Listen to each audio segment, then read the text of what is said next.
যদি সবাই ফিরে যায়, ওরে ওরে ও ভাগা সবাই ফিরে যায়, যদি গহন পথে যাওয়ার কালে কেউ ফিরে না যায়, তবে পথের কাটা তুই রক্ত মাখা চরণ তলে একলা দলরে, তুই রক্ত মাখা চরণ তলে একলা দলরে, যদি তোর ডাক শুনে কেউ না আসে তবে একলা চলো রে।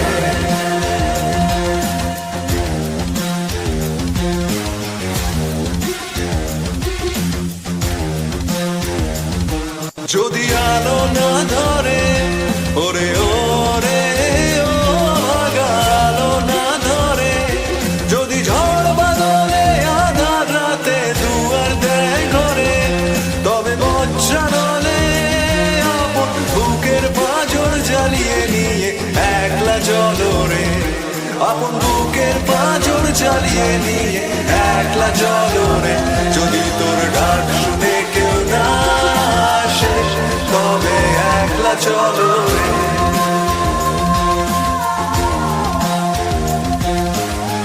একলা চলো, একলা চলো, একলা চলো, একলা চলো রে। Hi guys, thank you for joining the live stream, and I forgot to turn my other ring light on. Yeah, now it's nice. So thank you for joining the live stream. I'll do it very quickly today, so I won't be interacting with the live chat too much, because at 7:30 we are having the audience interaction with the Libertarian Party of India. And jitna gali dena chahe de do, no one's going to file an FIR against you. Jitna curious questions hai sab kar lo, jitna honest actor के तौर पे भी अगर कुछ concerns है कि अच्छा ये साउंड तो अच्छा करता है मगर रियलिटी में कैसा होगा, वो सब कंसर्न्स सब पूछ लो. We'll try to have Mr. Sociologist on as well, because he has some agreements and some concerns as well. So Mohit, we did one on USAID already, okay? And we will, yes, okay, with Mr. Sociologist, right? That's exactly our plan. Thank you. We are doing it on tomorrow. This professor is coming, who sent me this professor. What a weird experience I'm having with this channel. This is so funny. This is so interesting, and this feels such an honor. That's the story of today's live stream. That this professor watches our live streams, and I didn't even know it. And then when we discussed Richard Eaton's paper, there he commented that see, I wrote this paper countering his views. So if you want, I can mail it to you. Then we are in contact now, and he's coming on our podcast tomorrow. Day after tomorrow, we'll have Mr. Sociologist, and when we'll discuss USAID. And so the point is that Richard Eaton is of the opinion that there was not enough Brahmins in the Bengal Bangladesh region to even do that so-called oppression that supposedly caused people to convert to Islam. And the commie view is that yes, there was so much oppression, therefore they converted to Islam. Richard Eaton is saying there were not enough Brahmins. And the other view is that there were so many Buddhists here, Buddhists who are not that into self-defense and stuff, and not too prone to violence, therefore they lost the war and fell to Islam. Irfan Habib, Richard Eaton say that they were just casteless tribals. That was the majority of the population in this region, and they were the ones who got converted to Islam. They were not in the Chaturvarna fold to begin with. Okay, so let's start the paper now. I'll have to finish this by 7:30, क्योंकि 7:30 में तो libertarian party का audience interaction है. ये paper खत्म करके अगर 7:30 तक कुछ टाइम बचता है, तब थोड़ा ऑडियंस का लाइव चैट देख के थोड़ा इंटरेक्ट कर लेंगे. हाय ऋषि, हाय निनर, हाय perfect cell, hi Mohit, hi Abhay, hi didi, perfect cell, hi. Okay, let's start. Who is calling me up now? Okay. So I'm wondering if he counters the view and says that there was a lot of Buddhism around. Let's see what he says.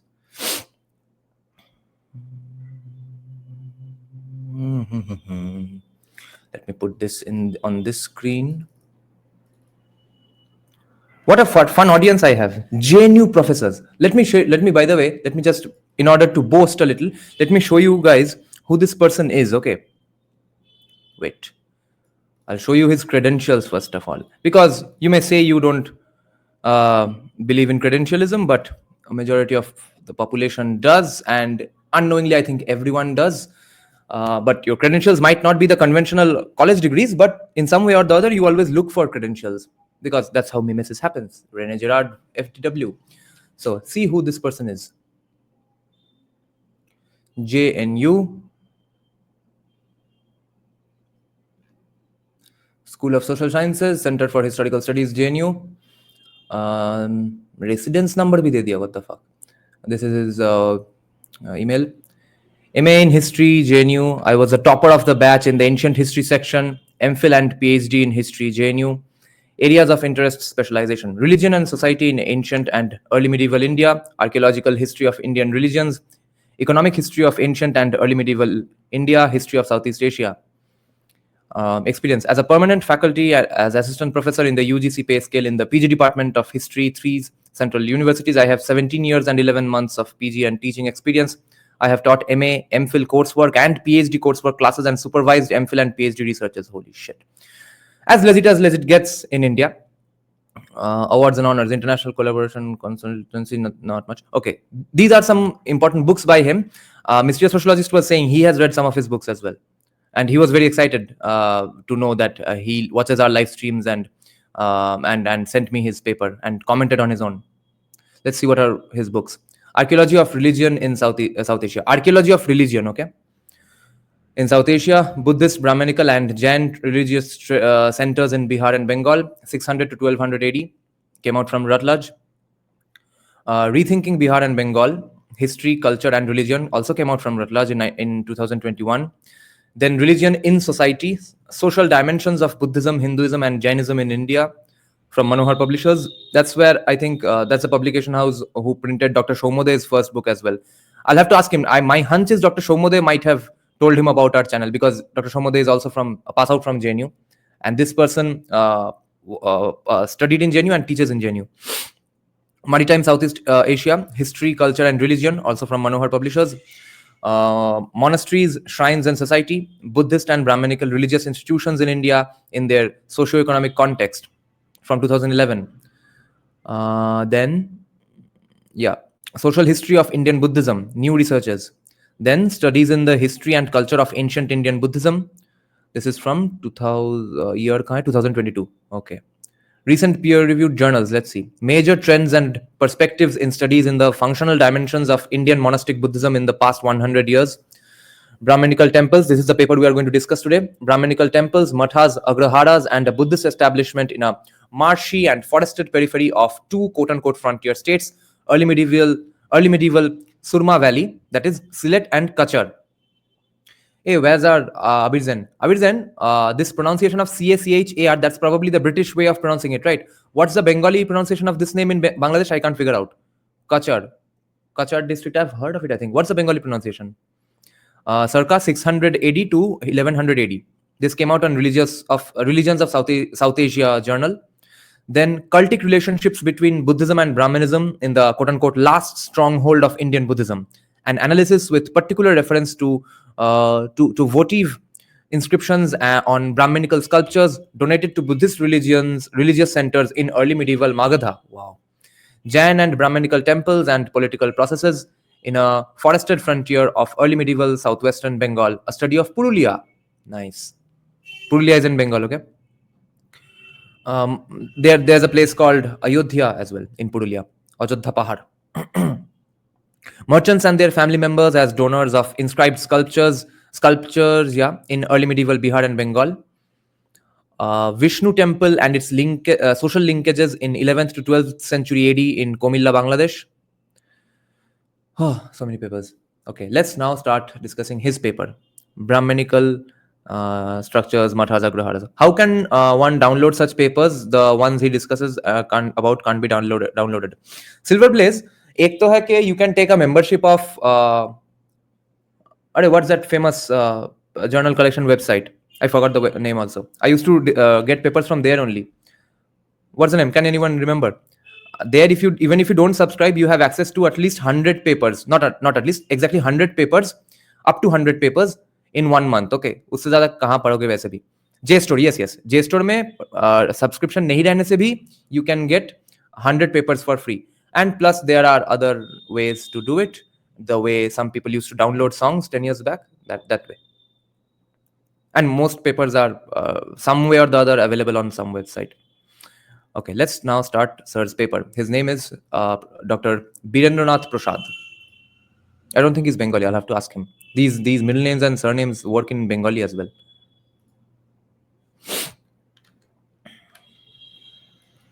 Okay, so Brahminical temples, mathas, agraharas, and a Buddhist establishment in a marshy and forested periphery of two quote-unquote frontier states in early medieval Surma Valley, Sylhet and Kachar. Birendra Prasad, Assistant Professor, Department of History, B.B. Ambedkar Central University, Vidya Vihar, Raebareli Road. This is from when he was writing this paper. Abstract. This article aims to understand the socio-economic and religious changes in early medieval Surma Valley and the role of Brahminical and Buddhist religious institutions in affecting them. This valley was the most forested and marshiest part of Bengal. It received very heavy rains and was under substantial tribal influence, right? At the beginning of the period under study, it was a peripheral part of two fringe states. By the 11th century CE, a local state evolved, resulting from centuries of agrarian expansion. Brahminical religious institutions played a very important role in effecting this transition. Well before the arrival of Islam in the eastern or northeasternmost sector of the Bengal Delta, local society had devised its own ways to tame the jungle, cope with fluvial volatility, and cultivate rice even in the marshy areas. These developments force us to question those historiographical methods which explain the Islamization of Eastern Bengal in terms of Islam being the religion of the plough and the harbinger of rice revolution in the region. He's countering that view.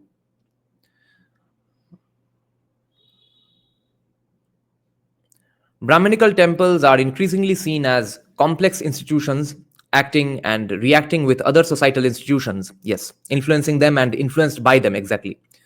In the three important models of early medieval, that is 600 to 1200 AD, in the three important models of early medieval Indian economy and society, feudal and integrative segmentary political dimensions of temples have.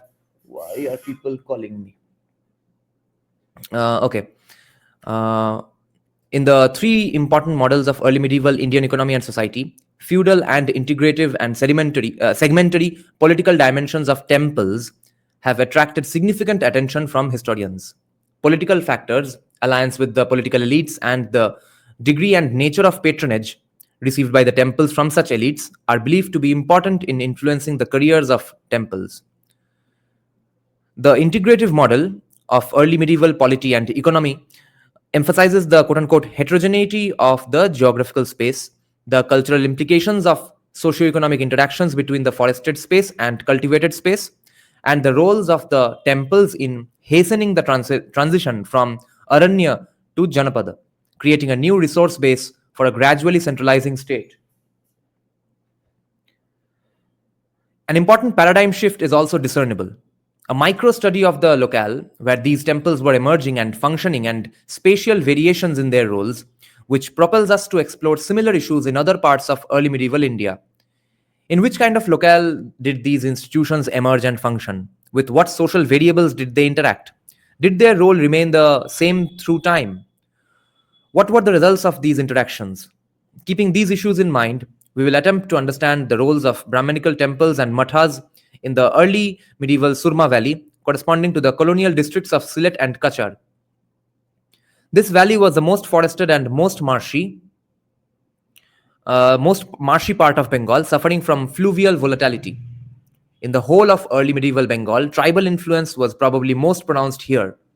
What was the role of Brahminical institutions in negotiating the forested and marshy nature of the Surma Valley?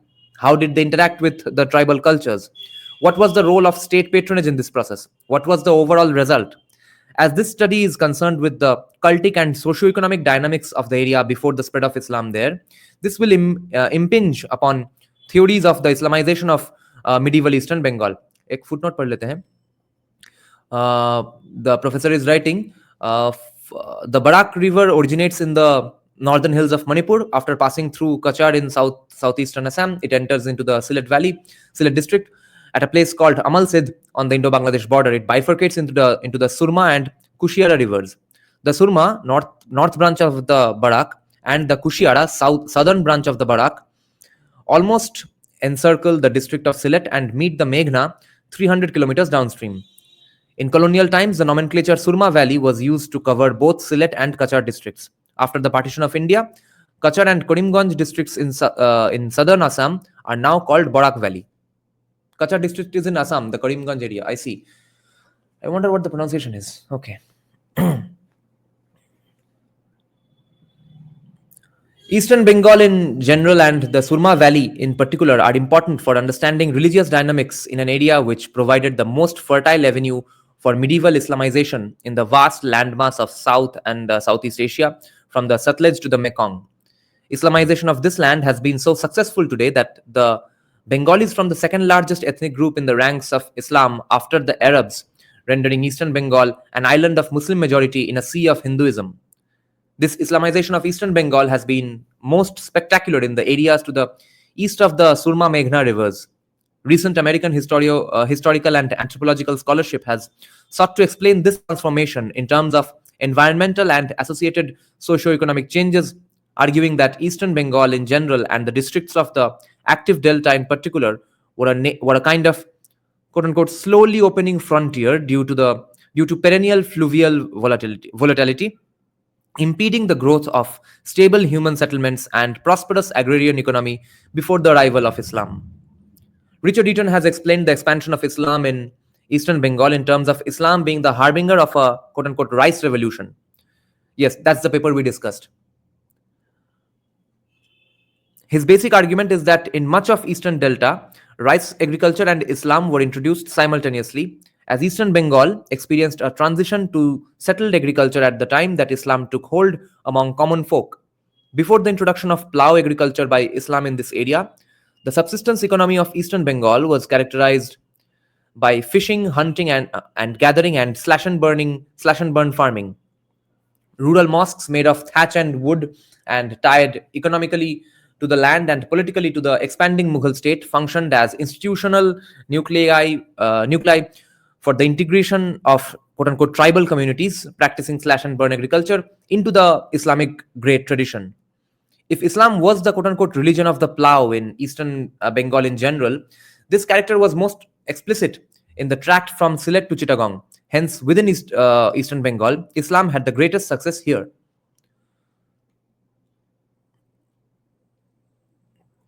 Apparently, Eaton has built his model on the thesis of J. Ferguson, who back in 1863 noted that it was not till the Mahometan conquest in the 14th century that the delta, properly so called, became fit for extensive occupation.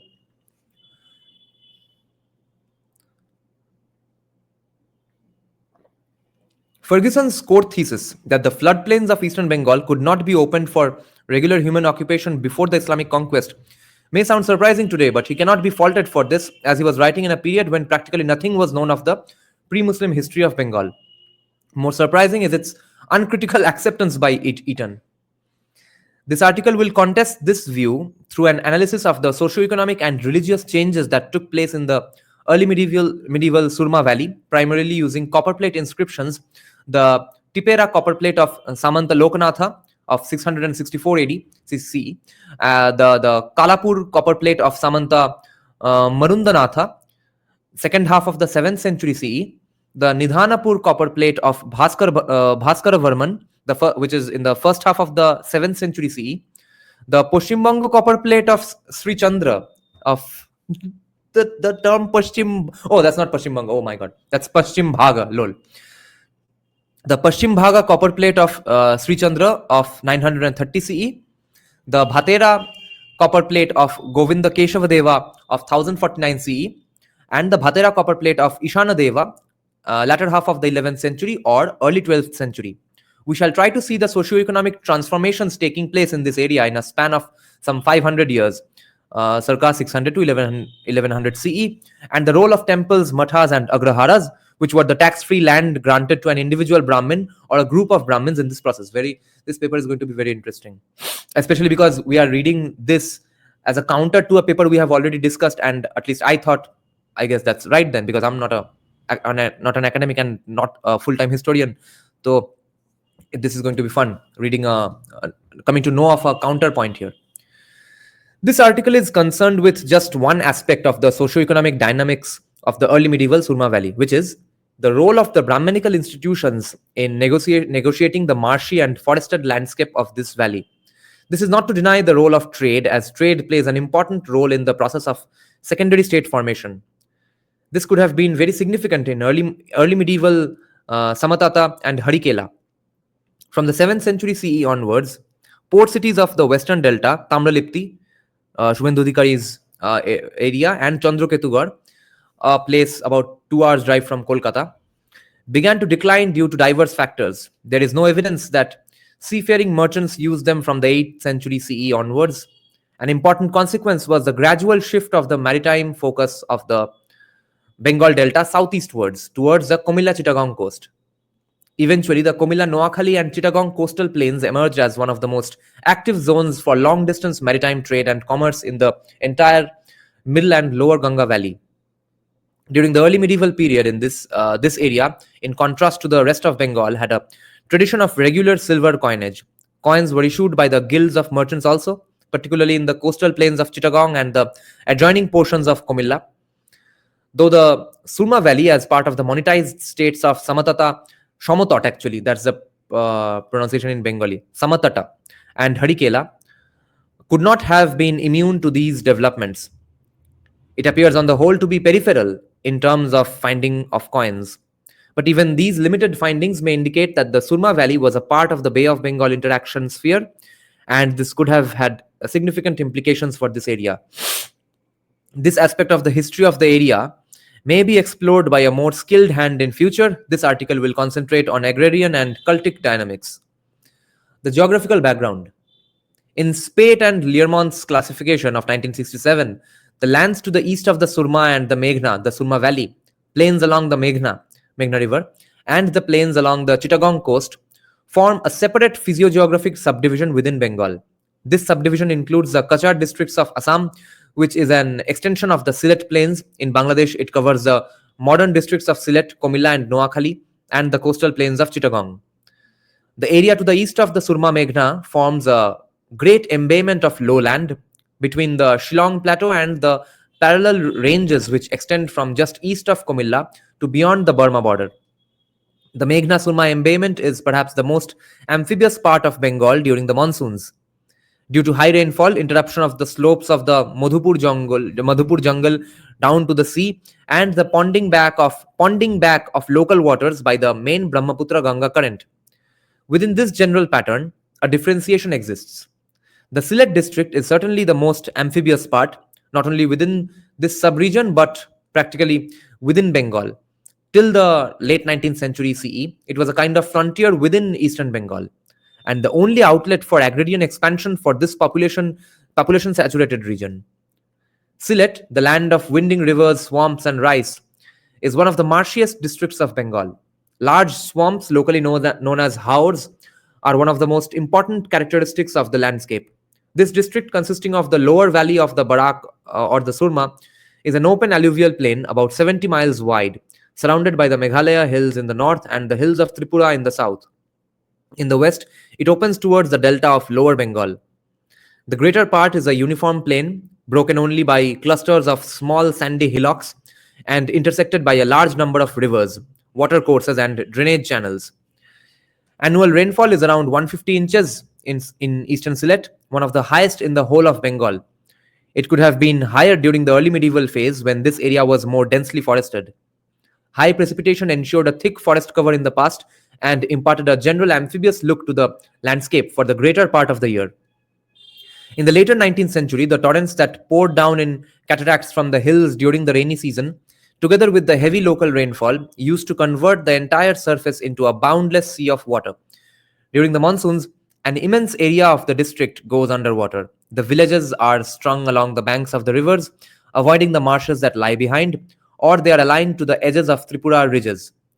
Villages tend to cluster on the levees of rivers or khals, which are khals meaning in Bengali abandoned river channels or small rivulets, because they provide the only strip of higher land in the entire district. During the rainy season, they look like pearls of islands surrounded by the sea-like haors. Another historian, if Hunter's account gives a picture of a greatly marshy landscape in the late 19th century, the pattern before 1787 could have been even worse. The Kachar district is as marshy as Sylhet, if not more. It is more forested, receives higher rainfall, and is under greater tribal influence. This marshy character had great bearings on the historical evolution of the Surma Valley. That can be seen by comparing the historical experience of the valley with that of early medieval Bengal in general and early medieval Samatata in particular. In an important study of the political geography of early medieval Bengal, Morrison found that the Bengal Delta had at least four subregions: Virendra, covering the areas of North Bengal; Dhaka Faridpur, roughly the historical Vanga; Bhagirathi Hugli or Radha; and Sylhet Komila Chittagong, variously referred to as Samatata or Harikela. In the Virendra area, from the very beginning, land was transferred in favor of individuals, and always in small parcels. The same pattern was more or less visible in the Vanga Radha areas, but it was fundamentally different in the Sylhet Komila Chittagong sector, where land was always granted to institutions, Buddhist monasteries or Brahminical temples, or to a large group of Brahmins. Land grants were very large compared to other sectors of Bengal. Within this sector, too, there were important variations. Land grants were larger in the Sylhet area than in Komilla or Chittagong, indicating that this area was under heavier forest cover. Thus, in the central, northern, and western sectors of Bengal, property relations were fully developed, and culturally, they were more or less integrated with the Middle Ganga Valley. In fact, they were the heartlands of Brahminical culture in the delta. Samatata Harikela had different orientations economically, politically, and even culturally. It had a relatively sparse population and lacked a long history of individual property rights. Hence, the land grants to institutions or large congregations of Brahmins. Within the delta, Buddhism had not attracted a major following anywhere except in the lands lying east of the Meghna, where it continued to receive benefactions in the 13th century. The land that now lies in the modern Sylhet, Komila, and Chittagong districts was the home of people with a culture different from those found elsewhere in the delta. It was this land that provided the most fertile avenue for Islamization in medieval Bengal. Okay, let's see now. So, which part of the land was most fertile for Islamization? The land that now lies in modern Sylhet, Komila, and Chittagong districts, which was the home of people with a culture different from those found elsewhere in the delta. So, yeah, in this matter, therefore, he is not really disputing Eton, I guess, because he's saying, as Irfan Habib also says, that casteless tribals or slaves who got converted to Islam. So casteism had nothing to do with conversion. That is, I think, being agreed upon by even Dr. Birendra Prasad, Richard Eaton, Irfan Habib. But Professor Prasad is countering Richard Eaton on the point that whether Islamization is what brought, let's say, some agriculture and economic factors to Bengal or not. Let's see. Morrison's study is greatly helpful in understanding some peculiarities of the land situated to the east of the Surma Meghna, that is, Samatata Harikela, vis-a-vis the rest of Bengal. But despite providing some macro generalizations, he has not undertaken a microanalysis of the historical and geographical heterogeneity of this tract.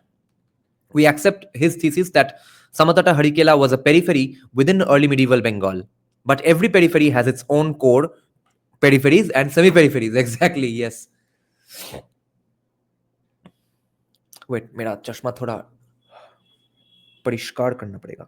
Is परिष्कार a Sanskrit word? Just because I pronounce it in a Sanskrit way. हाँ, बहिष्कार होगा तो परिष्कार भी शायद हो सकता है. Who knows? We accept his thesis that Samatata Harikela was a periphery within early medieval Bengal. But remember this. This is very important. This is very interesting as well. Every periphery has its own core, and I think this operates, or this is true for every concept. Even metaphorically, everywhere you say there's a periphery, but every periphery will have its own core, its own peripheries and semi-peripheries. Think of the idea of Little Kings of Nicholas Dirks. Everyone pretending to be a king and having their own caste dynamics, which is why so many jatis. If the area that constitutes Komilla district today was the quote-unquote core area of various Samatata polities, The areas which constituted colonial Sylhet and Kachar districts appear to be the ultimate frontier within Samatata Harikela. After decades of archaeological research and documentation, data from Sylhet is not impressive. We get the same impression from the votive inscriptions on the sculptures of early medieval Samatata Harikela and from numismatic sources. This peripherality of Sylhet district becomes sharper due to a poor settlement record in the neighboring Moimonshingho district. Moimonshingho district, most of which is located in the Madhupur jungle tract, an elevated Piedmont tract that resisted extensive human occupation till the late 19th century, has a very poor settlement record in terms of settlement sites as well as in terms of sculptural findings datable to the early medieval period. Moimonshingho.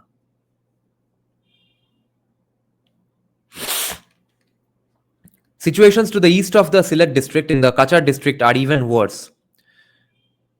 Despite unmistakable evidence of early medieval penetration at places like Bhuvan Pahar, the larger part of this district remained tribal till the late medieval period. Right, when it witnessed a tribal state formation. Okay, see.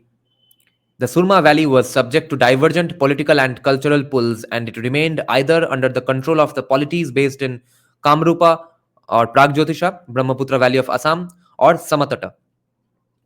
Both states have been described as Pratyanta, frontier, Prottanto in Bengali. Yeah, we use this word even today, Prottanto Gramanchal. So the far off, remote villages. The Pratyanta states defeated by Gupta Emperor Samudragupta. The Surma Valley formed a peripheral portion of these kingdoms. At a later stage, it became a part of those kingdoms which had their core areas in the Chittagong coast, that is Harikela, and conquered this tract through the Komilla Noakhali area. For the larger part of its history, this valley remained under the control of the Komilla Noakhali based kingdoms.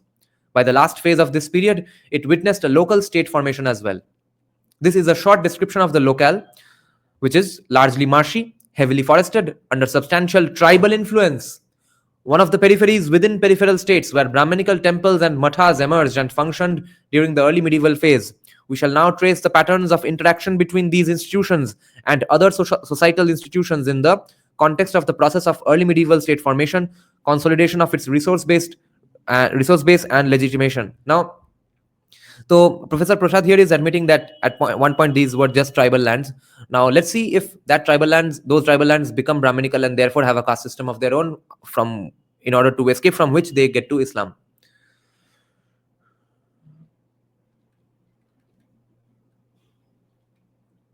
Rulers, temples, and the jungle. Brahminical temples and mathas on the agrarian frontiers of the Surma Valley.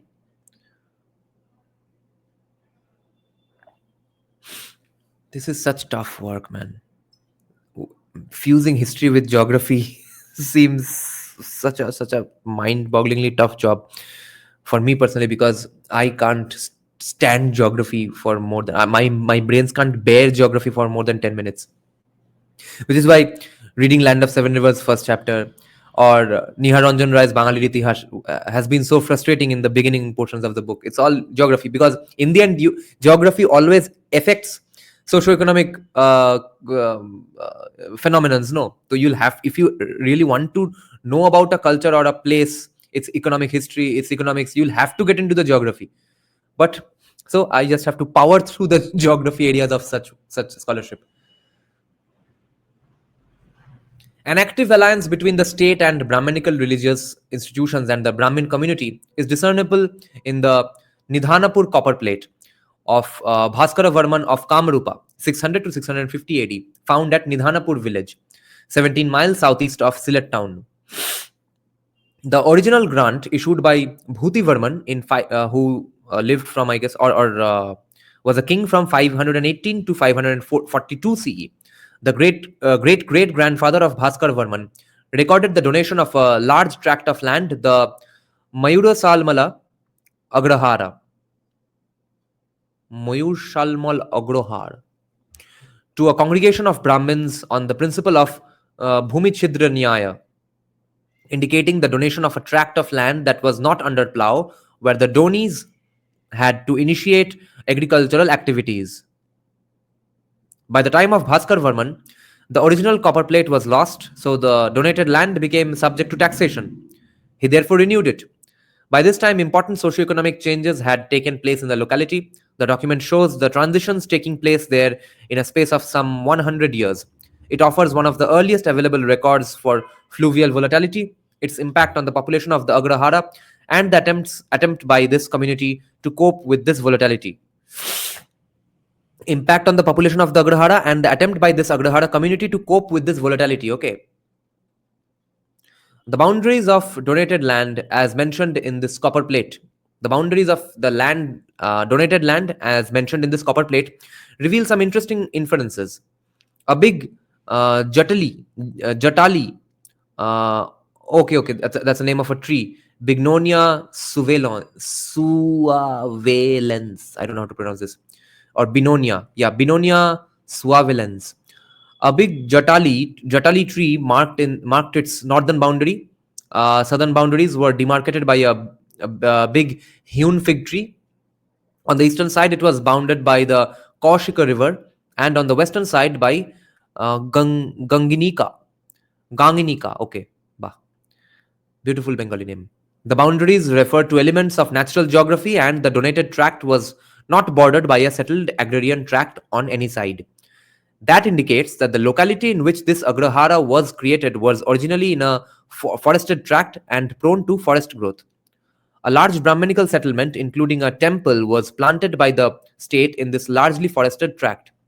The temple complex appears to be the single biggest landholder in this Agrahara, while the maximum share of a Brahmin in the donated land was 2 amsas or shares. The temple received 7. So listen to this. Maximum share of a Brahmin in the donated land was 2 amsas. The temple received 7 amsas, whose income was to be utilized for Bali, Satra, and Karu or Charu, I don't know, Caru. It is apparent that the temple was the nucleus around which this Agrahara settlement grew, obviously. Here we have a case of expansion of agrarian frontiers in a largely forested tract with the temple as nucleus of integration. This is the story of India forever. By the time this copper plate was renewed by Bhaskara Varman, important changes have taken place. Some potters settled in the northwestern side of the Agrahara. So a potter's pit is referred to as the northwestern boundary. The tank of Vyavahari, lawyer. Okay, so a lawyer is a Vyavahari. Khasoka formed the tank of Vyavahari or the lawyer Khasoka. Khashok, I don't know what's this. Khasoka formed the northeastern boundary. The distinctly non-Sanskritic name Khasoka, yeah, that's what I'm wondering. Where's this word coming from? May indicate a tribal background or substantial tribal influence, right? These words are now lost in Bengali. They were not really Bengali to begin with. Substantial tribal influence. This copper plate shows the interface between the Brahminical and non-Brahminical population of this area. A tribal community is being integrated into the Brahminical world, presumably through the network of the temple and the Agrahara, not through forced conversions, not through genocides, not through threats of genocides. A dialogue, a conversation, a debate, a persuasion, and convincing of people. Some portions in the copper plate were probably not in the original issued by Bhuti Varmana. By the time of Bhaskara Varman, 2 rivers bordering the village, the Kaushik and Ganginika, have either dried up or shifted their course. The Kaushika shifted its course, giving rise to Char, Shol, okay, on the eastern side of the village, Char. The shift of the Ganginika created a Char on the western side. These riverine shifts created new situations requiring some new arrangement by the state. Hence, these lines were caused to be inserted by Bhaskara Varman. We are not sure of the exact time of formation of these chars. We may reasonably assume that the char of the Kaushika was earlier than that of the Ganginika, because the western boundary of the village formed by the char of Ganginika is referred to as Adhuna Sima Ganginika. Ganginika, which is the present boundary, that is the meaning, okay? Adhuna Sima Ganginika, yeah. Adhuna Sima Ganginika. That would be the Bengali Ucharan of this. So, which means Ganginika, which is the present boundary. We don't find the use of this term in the case of the Char of the Kaushika. It is also apparent that the Char of the Kaushika was larger in area. By the time of Bhaskaravarman, this Char seems to have become productive, so some sections in the village were probably eager to take a share in the land increased by the drying up of the river. That created a dispute in the village, which was adjudicated by inserting a new passage in the copper plate. The produce of the land that is increased by the Kaushika will go to the Brahmins, the Donis of the grant, but the land which is enlarged by the Ganginika shall be equally divided by the Brahmins as recorded. Finally, this copper plate provides another important inference, which is the population of this area suffered from fluvial volatility, but it devised its own mechanism to cope with it. Even the Char land was reclaimed. This area did not have to wait the arrival of Islam for the introduction of settled agriculture or to learn the techniques of coping with fluvial volatility. This is a very important point and a very important argument. This is, I think, should be considered the core of this paper. Let me just point it out here.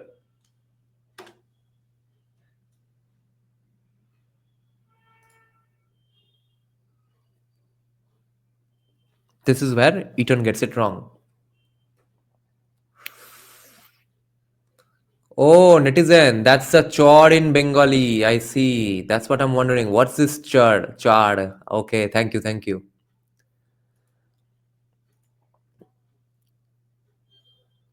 Finally, this copper plate provides another important inference, which is the population of this area suffered from fluvial volatility, but it devised its own mechanism to cope with it.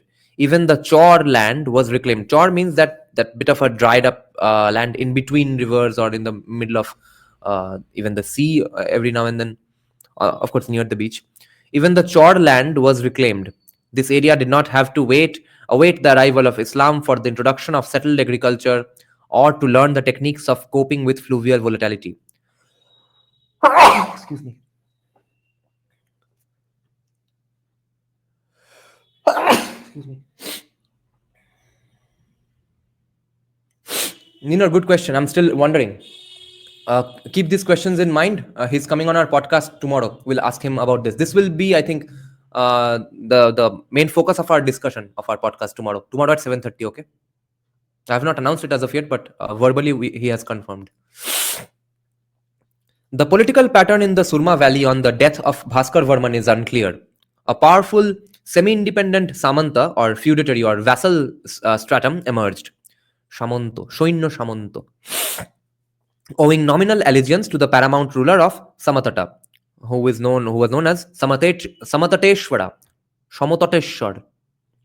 This Samanta stratum, to consolidate and expand its resource base or legitimacy, or as an act of sheer devotion, patronized Brahminical temples and institutions by granting land by means of copper plates. We have two examples of this type: the Tipera copper plate of Samanta Lokanatha and the Kalapur copper plate of Samanta Madundanatha.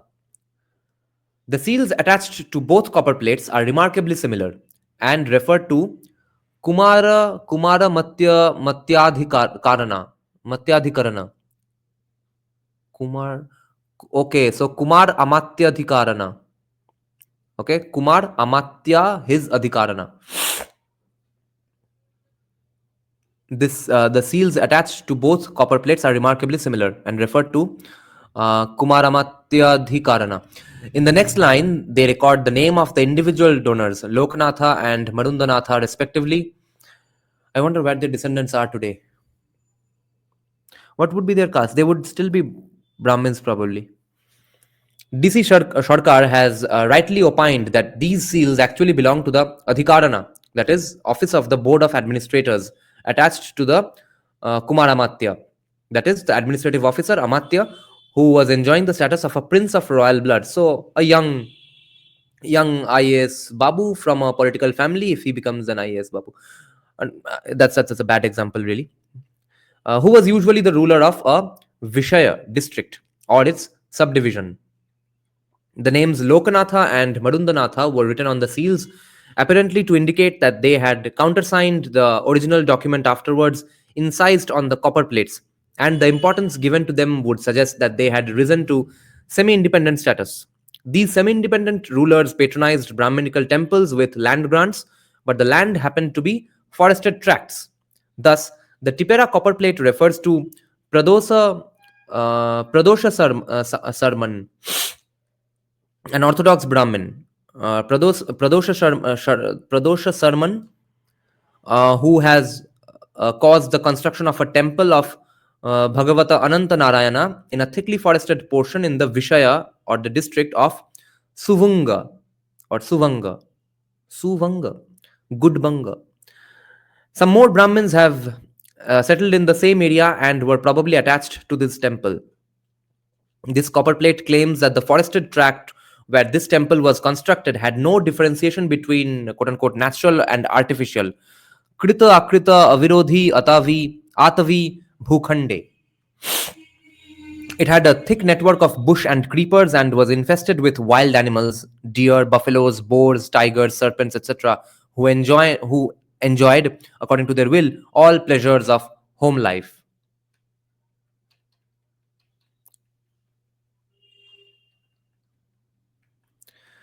Pradosha Sarman approached Loknatha through a messenger whose name was Rajaputra Lakshminatha. The messenger was called Dutaka. Oh, okay. In Bengali, Dutok. Okay, so the shorter version of it is today Dut, Rajdut. In that sense, Dutaka, a messenger. Okay, I guess so. This is a Sanskrit word only. Bengali is so close to Sanskrit even today, man. Dutaka Rajputra Lakshminatha for the grant of some land for the perpetual maintenance of Ashtapushpika, Bali, Charu, Satra to the temple of Bhagavata Ananta Narayana, as well as for the maintenance of a community of Brahmins attached to this temple. Lokanatha granted land in the forest region through this copper plate. The setting up of a temple in a forested region continues the trend seen in some of the Damodarapura copper plates of the Gupta period in Birendra, in which common persons take their own initiative in constructing temples in forested tracts. Only later do they approach the state, which grants some khila, uncultivated land, on the payment of sum of money to the state exchequer. Wow. Interesting. Common persons take their own initiative in constructing temples in forested tracts. Later they approach the state, which grants some uncultivated land on the payment of a sum of money on the payment of a sum of money to the state exchequer. Okay, interesting. Pretty self-dependent. Dependent. This is nice. We are not sure if Pradosha Sraman. Okay, I think that is the proper Ucharan. Pradosh Sramon in Bengali. Pradosha Sraman. Pradosha Sraman made such a payment. We are not sure if Pradosha Sraman made such a payment. This might not have been required in the much more densely forested landscape of the Surma Valley. But it is clear that before any endowment by any political elite, he has ventured into this forested tract on his own initiative. Aha, liberty. The same is true for the community of Brahmins who are probably attached to this temple. Political elites entered into the scene only later. Holy shit. The distinctly non-Sanskritic name of the Vishaya, which is the Suvanga. Okay, so this is not Suvanga. This is not good Bengal. Okay, so this is a non-Sanskritic name. Lol. I Sanskritized the non-Sanskritic word. Lol.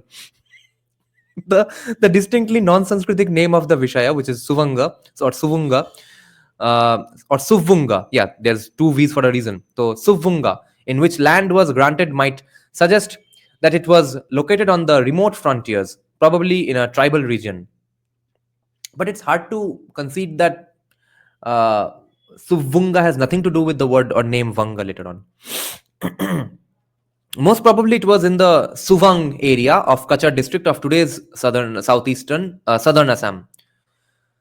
Despite its location in a tribal area, elements associated with the Janapada society have entered into this Aranya. This forested region was bordered on the south by the limit lines of two villages, Panga and Vapika. On the north, it was bounded by the tank or Pushkarini of Mahatta Rana Shubha. The word Mahattara generally refers to the upper strata of the peasantry. Again, a Bengali word today, Mahottar. Richard Eaton conveniently begins his the book called Rise of Islam and the Bengal Frontier. Book or paper, I forgot. I think this is the paper we discussed, right? By randomly picking some lines from this inscription and inserting some words. Eaton writes, the Sylhet region of East Bengal was outside the pale of human habitation, where there is no distinction between natural and artificial, infested by wild animals and poisonous reptiles, and covered with forest outgrowth. End quote. He seems to attempt to construct a thesis that this was the case in the whole of pre-Muslim Eastern Bengal, which was later won by Islam through the plough. We should remember two things. This copperplate is not concerned with Sylhet as such, but most probably with Kachar, where this land grant was made. And even a cursory reading shows that the area, despite the heavily forested landscape, was not outside the pale of human habitation. His basic premise is not true even for Kachar or Sylhet. Leave aside all Eastern Bengal. Okay. Wow. Even when he chooses to generalize the Kachar experience for the entire Eastern Bengal, he overlooks the fact that a Brahmin had already constructed a temple there. A community of Brahmins had already settled there. A military chief was already there to patronize them. Fuck. This forested tract was not far from them, at least two settled villages, and at least one Mahattara with his tank, meaning Pushkarini, a pond basically, was already present in the neighborhood. This was happening in the Kachar area at least 600 years before the arrival of Islam. Neither Sylhet nor Kachar had any need to learn the use of the plough from Islam. Oh. Well then, so far then it makes the case for caste system being prevalent then. Let's see where this goes. And it will be a fun discussion with him when he comes on our podcast tomorrow. Rishi saying Dada is Hindutwadi Brahminical. Sanskrita is every language. Shit. Tribal word ko Sanskritize kar diya.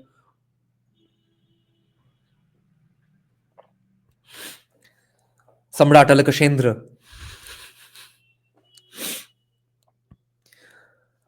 So this was happening in the Kachar area at least 600 years before the arrival of Islam. Neither Sylhet nor Kachar had any need to learn the use of the plough from Islam. So Islam could not be the religion of the plough here. If this is the situation in the most forested part of Bengal and the adjoining portions of southern Assam, it will be incorrect to suggest that Islam could be the religion of the plough in any other part of Bengal. Right. So if Islam was not the religion of the plough in the most forested part of Bengal, how was it going to be a religion of the plough in the adjoining portions of southern Assam or in any other part of Bengal? If it wasn't so in the adjoining portions of southern Assam, which was already ploughed anyway, or more fertile or easier to live. Even in the Kachar area, local society has devised its own mechanism to tame the jungle. In this process, the temples played an important role in bringing the elements of Aranya into the ambit of Janapada. Wow. अरे where are अरे ये academics को कोई भाई podcast Jaipur dialogues में नहीं बुलाता है का है? This role of temples is apparent also in the Kalapur copperplate of Samanta Marundanatha, second half of the 7th century AD, 7th century CE. As it is highly corroded, resulting in the loss of vital data, this copperplate has been deciphered only partially by Gupta. Gupta estimates that this copperplate contained 46 to 48 lines, out of which only 24 have survived. Vital portions in the beginning and end are not available, and even the middle portion was only partially decipherable.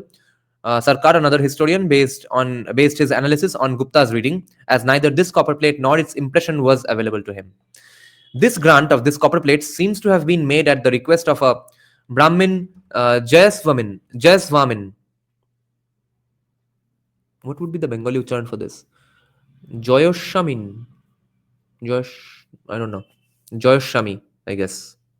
Brahmin Jayaswamin, who had earlier received one pataka of Jalatavi, marshy and forested land.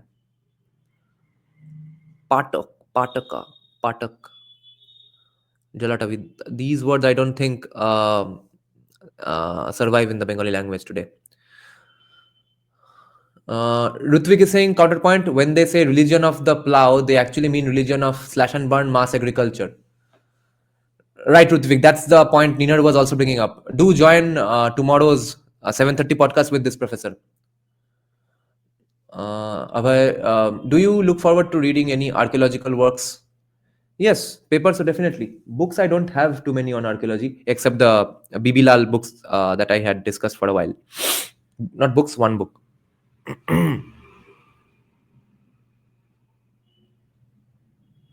So, Brahmin Jayaswamin, who had earlier received one pataka of Jalatavi land, and built a temple and installed an image of Bhagavat Ananta Narayana. The Jalatavi land grant in the present chapter appears to be meant for the preservation of Bali, Chadu, and Satra in the temple, and also for the maintenance of certain Traividya Brahmins. The location of the donated land has satisfactorily been identified in the Srimangala police station area of the Sylhet district on the borders of the Tripura hills. Wow. Fuck. It survives to this day. Remember this place, Srimangala police station area of the Sylhet district on the borders of the Tripura hills. Here too, a Brahmin penetrated into the forest on his own initiative. How is this possible? Got a temple constructed and installed an image. So was a Brahmin being accompanied by some lathi wielding, sword wielding people? Because even to clear out the forest, to build the forest, the Brahmin is not going to do it on his own. He has to kill so many snakes and stuff around him. How is this happening with a Brahmin? I'll have to ask these questions to him tomorrow. Political elites entered the scene only later. So they were sort of the pioneers, the pioneering spirit of India, as is the case in USA. The early settlers of the on the western frontiers, the wild west, they were called the pioneers because they were asked to just go randomly settle anywhere you can. जहां तक तुम पहुंचोगे वही का नाम दे देंगे USA, क्योंकि USA नाम से ही था. उसका यूएसए का साइज वगैरह सब बाद में बढ़ते रहा. तो USA became USA, the size of USA became the size of USA as it is today because of those pioneers, those settlers. And then the political scenario, those colonies were set up, people stayed there, cleared out forests and built up their colonies, cities emerged, then political systems reached there. The Tipera and Kalapur copper plates prove beyond doubt that Brahminical institutions were one of the pioneers. Oh, this is just what I said. Holy shit. Were one of the pioneers in advancing agrarian and cultural frontiers in the forested tracts of the Sylhet district, as well as in the adjoining districts of Assam and Tripura. Let's see some comments. I'll just give my voice a little break and have some coffee.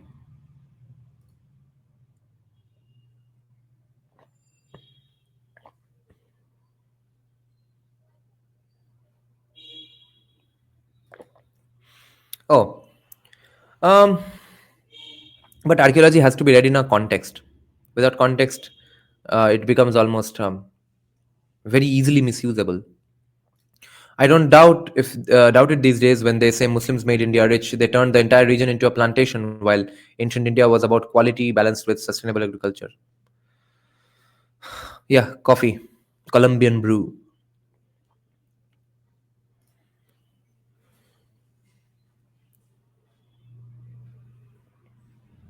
We need more discussion on research paper instead of just books. Yes.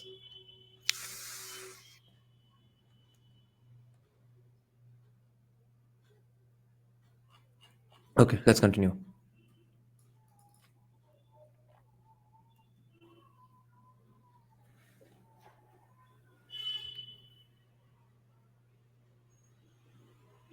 Very interesting claim here. So then we move on. Janapada Nivesha, centering on temples and mathas. Understanding religious and socio-economic dynamics in the 10th century. This is where it's going to get even more juicy. Janapad Nivesh. We have seen the role of temples and Brahminical settlements in hastening agrarian expansion and detribalization in the Surma Valley during the 6th and 7th centuries. Detribalization, guys, meaning therefore they are no longer casteless. They are into the Chaturvarna system, okay? Similar inferences are discernible in the Pashchim Bhaga. By the way, this the Max Weber even talks about. The tribal societies उसके अंदर तो एक inevitable status difference होगा ही. It's not going to be completely equal ever in any society, even though they may have let's say public ownership of all things tribal. But even then, the people in different let's say not really professions, but the different jobs that that any bunch of people had in a tribe were translated to the caste that they would have been if they were in the Hindu fold or Chaturvarna fold to begin with, when they joined the Chaturvarna fold. So their वो तो shamanic worshippers and all, they were the ones who became Brahmins. So we have seen the role of temples and Brahminical settlements in hastening agrarian expansion and detribalization in the Surma Valley during the 6th and 7th centuries CE. Similar inferences are discernible in the Pashchim Bhaga copper plate of Sri Chandra of 930 CE. To understand its significance, we should look briefly into the political history of the Chandra dynasty of Eastern Bengal, 900 to 1040 CE. Originally, they seem to be subordinate to the rulers of Harikela. Troilokko Chandra, 905 to 925 CE, has initially been described as the mainstay of the royal fortune of the king of Harikela. Oh.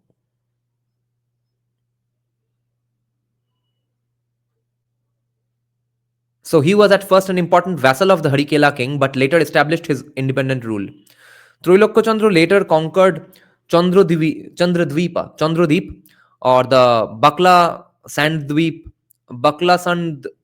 Sandweep area near the mouth of the Meghna, the Moinamoti Dev Parbot area, and probably expanded in some parts of Vanga. Under Sri Chandra, 925 to 975 CE, we see a significant expansion of Chandra power.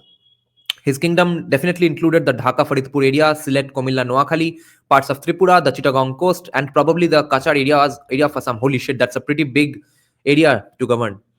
In a realm of such socioeconomic and cultural diversity, exactly, including many ecozones, the Chandras issued a number of copperplate inscriptions recording land grants to different kinds of donis.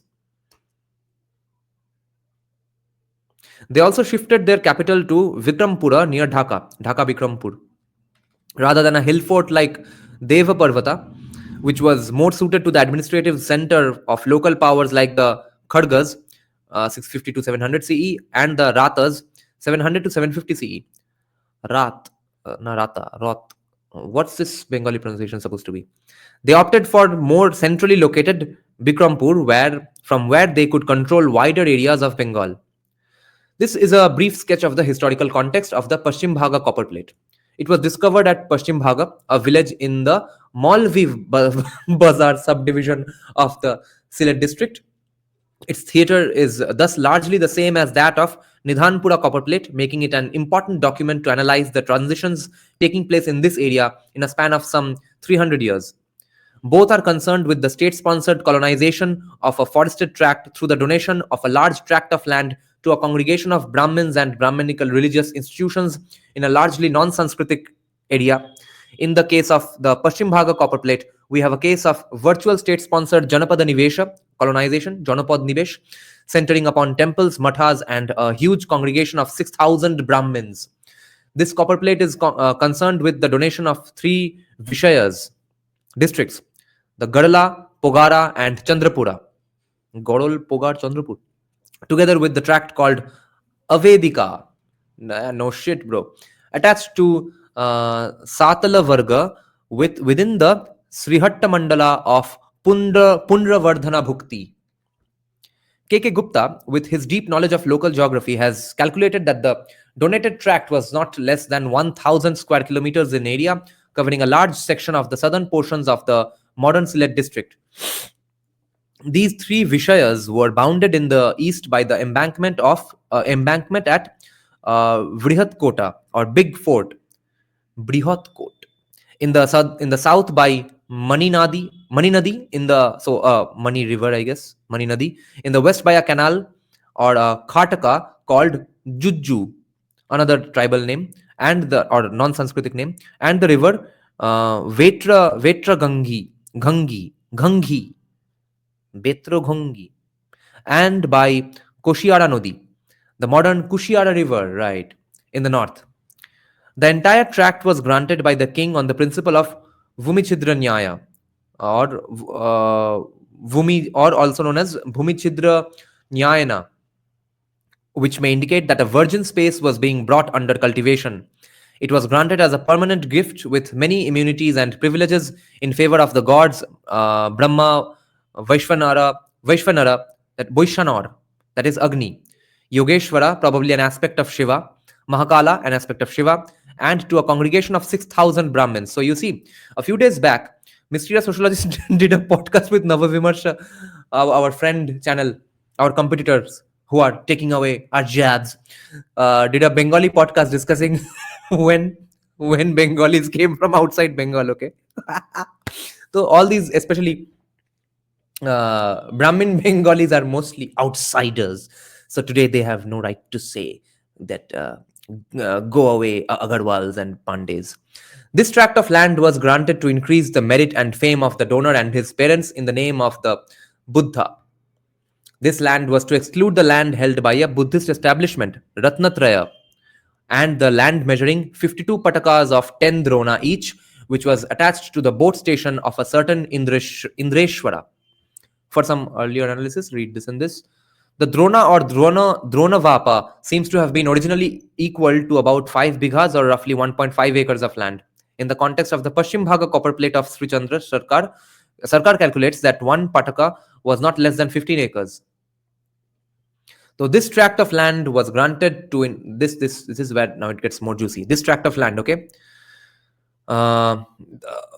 it was granted as a permanent gift with many immunities and privileges in favor of the gods Brahma, Vaishvanara, Yogeshwara, and to a congregation of 6,000 Brahmins. This tract of land was granted to increase the merit and fame of the donor and his parents. Yes, obviously. And in the name of the Buddha. This land was to exclude the land held by a Buddhist establishment and the land measuring 52 patakas of 10 drona each, which was attached to the boat station of a certain Indreshwara. The area within the same boundaries were transformed into a Brahmapura or Brahmin settlement and given the name Sri Chandrapura, undoubtedly after the name of the king. In verse 22, it is stated that a Vaishnava Brahmin, Vinayaka, of a Vinayaka, कहाँ सुना है ये नाम हमने, हमको क्यों ये नाम पसंद है. By the way, Savarkar has a book called Vinayaka and Vainayaka. That's very fun stuff.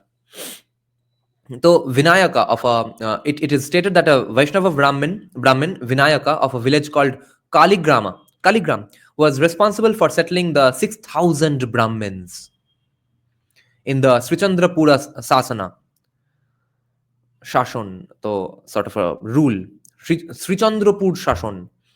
Sarkar takes it to mean that Vinayaka paid the fee to the state for converting the land allotted to the Brahmins into a rent-free holding. Such interesting socio-economic phenomena, such fascinating financial instruments. His inference is difficult to accept. Acha. As the practice of depositing a fee to the state exchequer to purchase a plot of land for some religious doni is discernible largely in the Gupta period copperplate inscriptions from Birendra, but is largely absent from other parts of Bengal in the earlier or later periods. It might not have been required in the marshy and forested landscape of the Surma Valley. In the absence of any categorical reference to the deposition of a fee by Vinayaka, we may be skeptical about Sarkar's inference. It is more plausible that Vinayaka persuaded the king to donate the tract in perpetuity. Okay. Vinayak persuaded the king to donate the tract in perpetuity. Vinayaka might have persuaded the king, but this Parama Saugata, Param Shaugato, but this Parama Saugata king took pride in claiming that this Brahmin settlement was planned and designed, Parikalpya, by him, so it was named after him. An active role of the king from planning the creation of this Sri Chandrapura Brahmapura to its implementation involving a major administrative restructuring, amalgamating 3 district level localities, is more than apparent. A newly conquered area, forested, marshy, and heavily influenced by tribal cultures, was sought to be integrated to the core areas of the Chandra state through the state-sponsored planting of Brahminical religious institutions and a huge congregation of Brahmins. Barring the size of the donated tract, the single biggest donation to temples, mathas, and Brahmins in all eastern India, and probably one of the biggest in all early medieval India, this generally conforms to the pattern in many other parts of the subcontinent. Patronage to Brahmins and Brahminical religious institutions was one of the ways through which early medieval Indian states tried to integrate the peripheral areas of their state to the core areas. The Paschim Bhaga copper plate is important for other reasons also. As we shall see, a hierarchy existed among these mathas and temples, indicated by differences in the areas of tracts granted to them. Sab kuch economics pe ultimately. In the following paragraphs, we shall deal with this aspect of these mathas. तेरे पास कितना जमीन है? मेरे पास इतना जमीन है. The first block of land in Srichandrapura Brahmapura, measuring 120 patakas. Oh, Patka land. Yes, yes. Patka Jomin. Right. In Bengali, this word is used today. The first block of land in Srichandrapura Brahmapura, measuring 120 patakas, was granted to the god Brahma for his temple or matha.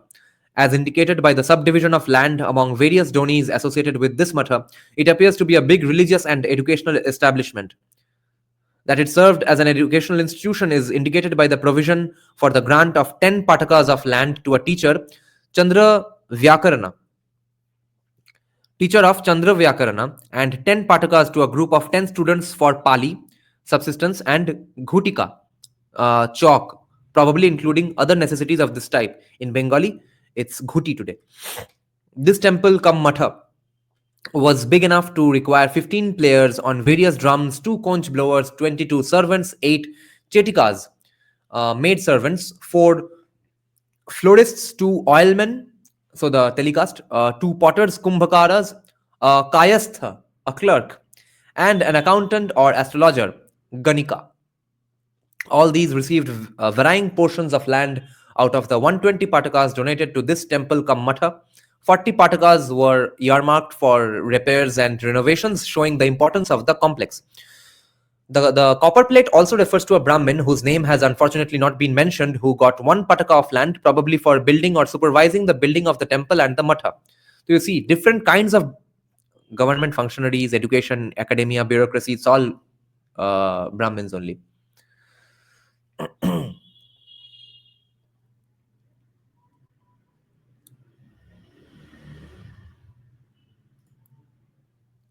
The second block of land, measuring 280 patakas, was granted in favor of the gods Vaishvanara, Agni, Yogeshwara, probably an aspect of Shiva, and Mahakala, an aspect of Shiva, and the sage Jaimini, who was deified and worshipped. These 4 were worshipped in 4 Deshantariya mathas, Deshantoriyo mot in Bengali, Deshantariya mathas, and 4 Vangala mathas, Bongal mot or Deshantor mot. So Vangala's Uchcharan in Bengali has to be Bongal.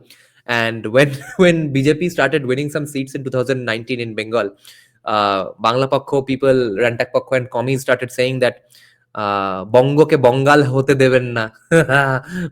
Bengal ko, तो वंगा को बंगाल मत बनने दो, ये सब बहिरागत उसके उच्चारण है. The installation of the same group of 4 deities in 2 groups of 4 adjacent mathas is curious.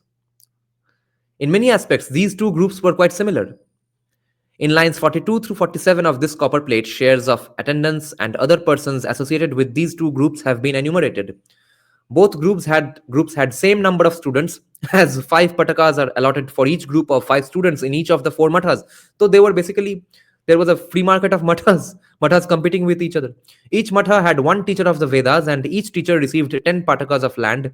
Similarly, 0.5 patakas are provided to each of the following in each of the 8 mathas: the florist, the barber, the oilman, the washerman, Rajaka or Rajak.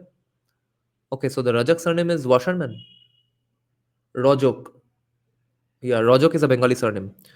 8 servants and cobblers, Muchi. It also appears that each group had the same number of chetikas, maid servants, and attached to the temple cum matha complex, and each chetika was given 0.75 0.75 pataka of land. The provision of 0.75 pataka of land to each chetika compared to 0.5 pataka of land to each of these mentioned above reveals that the ritual status and the importance of chetika were above these groups. But remember who are the chetikas, okay? एक minute फिर से तुमको याद दिलाते हैं. Chetikas were maid servants. The maid servants had a higher ritual position. Dasis. Chetika. This is fascinating. Even the number of patakas earmarked for repairs and renovations was uniformly 10 for each matha. Similarly, one Mahattara Brahmana was attached to each group, yet the matha attached to the temple of Brahma appears to be the most important institution within the entire complex, receiving 40 patakas for repairs and renovations. That also indicates that it was the single biggest and probably the most important matha in the area. Despite many similarities, a fundamental difference existed between the two groups reflected in their nomenclature. One group of 4 mathas was Deshantarya, foreign or outsider. Deshantarya. Bohiragato matha. And the other was called Vangala matha. Hamesha. Same. History doesn't repeat itself. History rhymes. If both groups of mathas were affiliated to the same authority, it would not have been required to christen one Deshantarya. Yet both received equal patronage. Holy shit, this is so fascinating. This situation demands some explanation. The situation is peculiar. A king who takes pride in being a Paramasaugata, meaning a great devotee of the Buddha, Param Shaugato, Tathagata Rai's brother is Shaugato Rai in Trinamool Congress. So the king who takes pride in being a Paramasaugata donates more than 3 Vishayas in favor of a large congregation of Brahmins. 1 matha of Brahma, 4 Vangala mathas, and even 4 Deshantarya mathas, while totally ignoring a Buddhist establishment already present in the same general area. What the fuck? ये क्या अजीब complex history है भाई हमारा. Listen to this line again. How do I put this in the comment section? Wait. This is hilarious. Lol. ये पूरा comment एक part में नहीं जाएगा.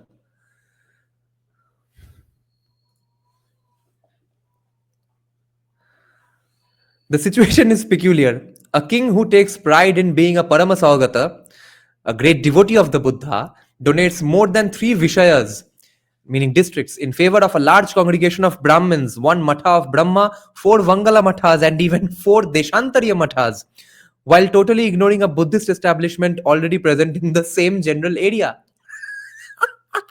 This Brahminical settlement was important enough to be given the very name of the king. ठीक है, ऐसा कोई रैंडम सेटलमेंट नहीं था, इतना इंपॉर्टेंट सेटलमेंट था कि वो बुद्धा का डिवोटी राजा के नाम से वो सेटलमेंट का नाम भी हुआ. Rulers of the Chandra dynasty, despite generally being Buddhist in faith, patronized Brahminical institutions and Brahmins for ritual needs. This is hilarious. Valmiki capitalists. Why? For propitiatory rites such as Adbhuta Shanti. Adbhuta Shanti क्या है? Ajib Shanti. A right, which is a right to keep away calamity from a king, an individual, or the population of land. तो वो Buddhist है मगर Brahmins के ये सब चीजों में उसका भरोसा है, विश्वास है. अद्भुत शांति. हम सबको अद्भुत शांति करवाना है. In early medieval Bihar and Bengal, religious boundaries were quite permeable, exactly. And this copper plate shows the same trend. Yes, fair enough. This is not a gotcha moment, really. This is just an egg on the face of today's anti-Hindu Buddhists. Does it reflect a ritual and functional failure of Buddhist monasteries on the agrarian frontiers of Sylhet? We shall explore this later.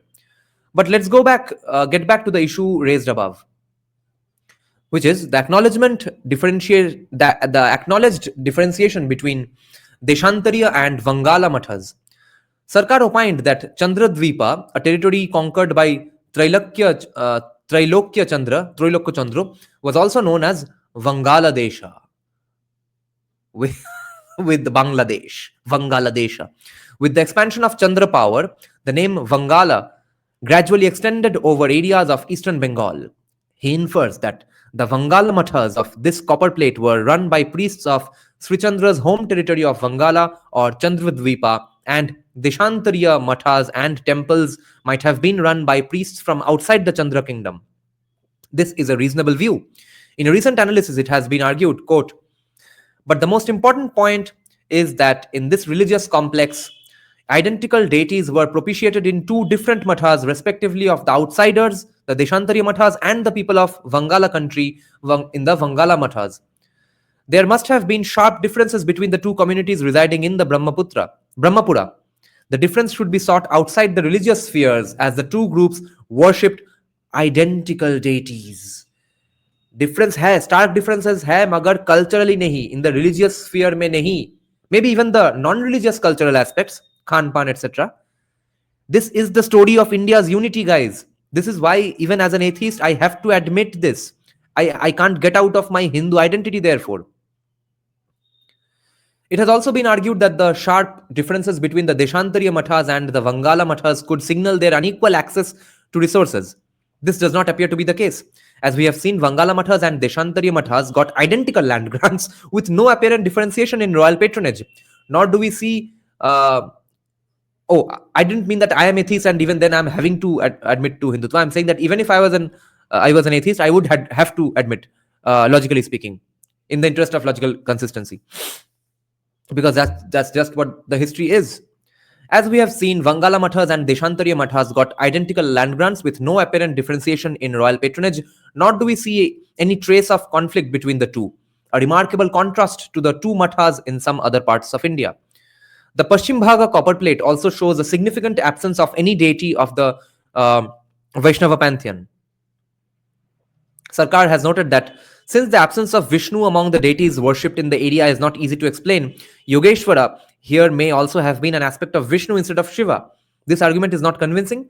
Sarkar himself has pointed out elsewhere that the names of the Shaivite deities generally ended with the title Ishvara, and those of Vaishnavite deities ended with Swamin.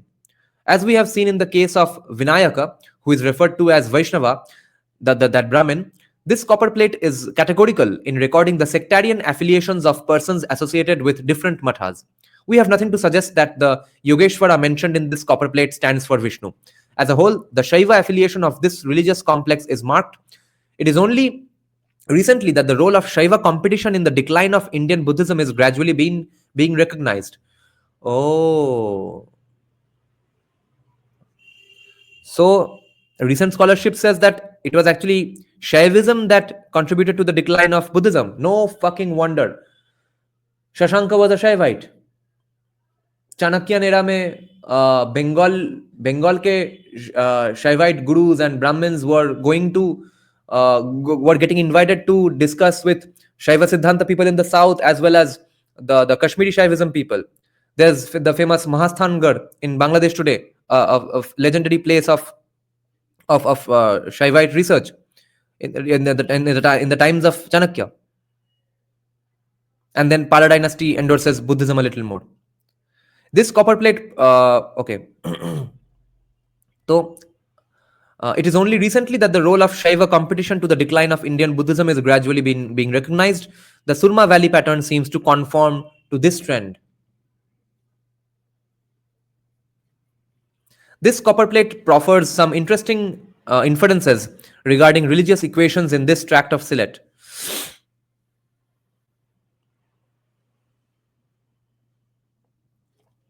As we have seen, the Paschim Bhaga copper plate mentions a Buddhist establishment, Ratnatraya, which antedated the creation of Srichandrapura Brahmapura.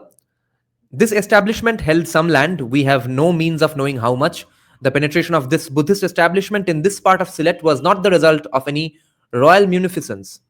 We infer this by contrasting the picture with the Raja Vihara, royal monastery, mentioned in the Gunaighar copper plate. The Gunaighar copper plate, discovered in the Gunaighar area of Komilla district, Gunaighar, never heard of this, records the donation of 11 patakas of marshy and uncultivated land to a Buddhist monastery headed by Acharya Shantideva. Holy shit. Is Acharya Shantideva Bhushuku?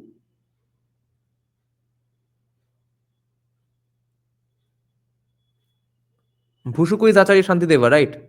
Who wrote that Proto-Bengali poem that बजना पाड़ी पाउआ खाले neo घड़िनी चंडाली लेली भुसुकु तू आज बंगाली भइली.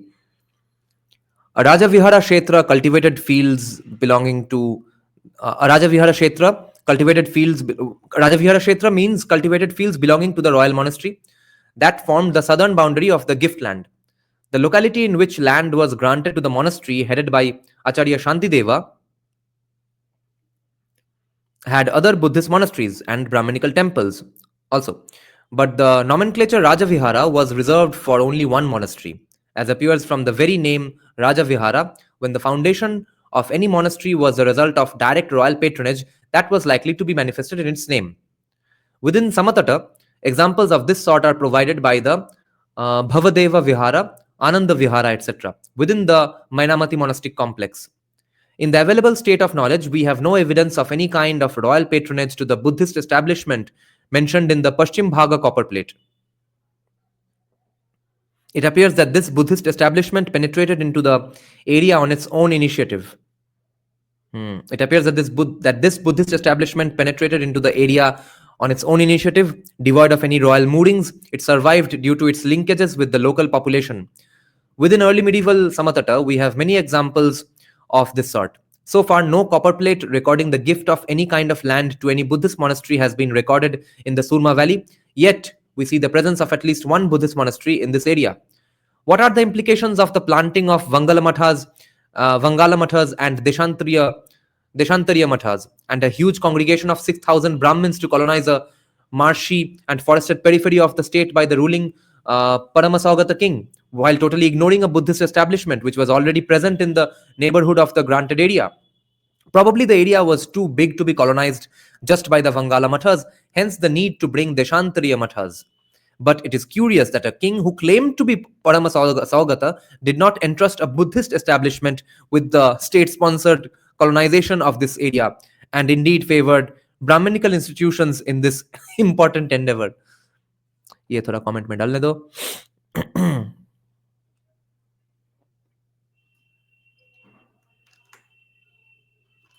Then I'll respond to Retroev's concerns here.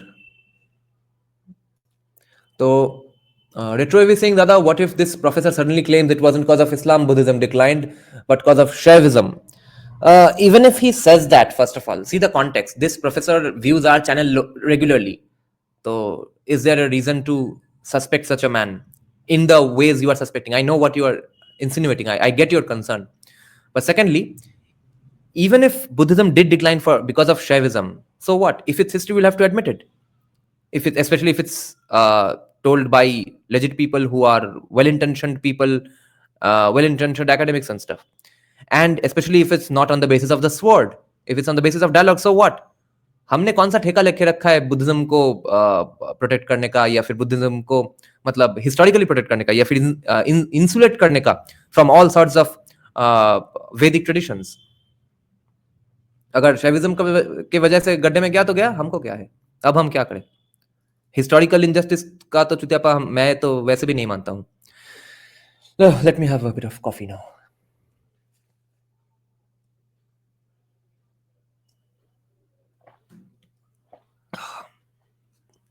We have 45 minutes to go before we start the Libertarian Party of India audience interaction, guys. Be ready for that. Be ready with your questions.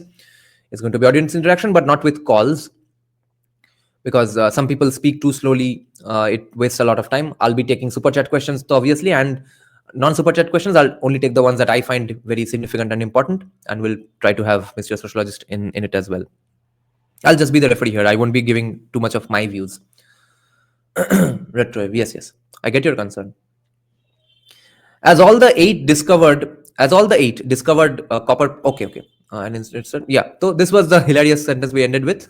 Again, Okay, it is curious that a king who claimed to be Paramasaugata did not entrust a Buddhist establishment with the state-sponsored colonization of this area and instead favored Brahminical institutions in this important endeavor.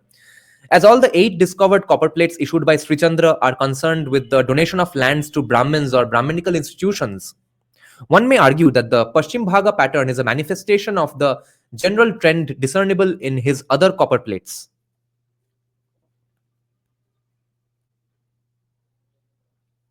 Paschim Bhaga pattern is a manifestation of the general trend discernible in his other copper plates.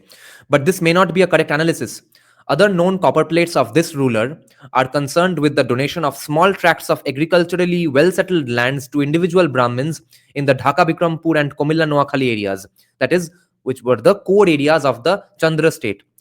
In the case of the Paschim Bhaga copper plate, the locale was different, as was the motive, which was Janapada Nivesha in a newly conquered land and its effective integration with the core areas of the state. In a nutshell, the instrument of legitimacy for the king, that is Buddhism, was not the instrument of integration of the frontier areas of the state. This is fascinating. Holy shit.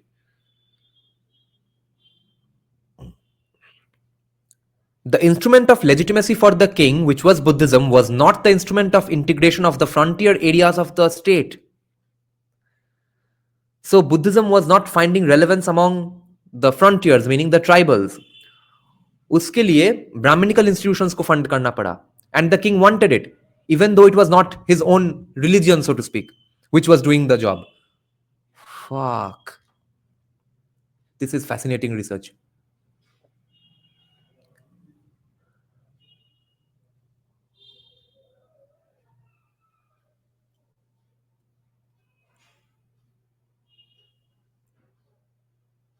This stands in marked contrast with some examples of early historic India.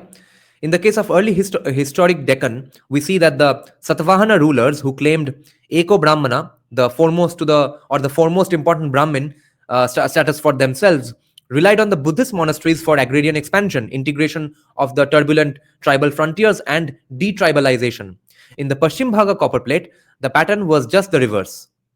A ruler who claimed Paramasaugata status could not trust the integrative capacity of the Buddhist monasteries.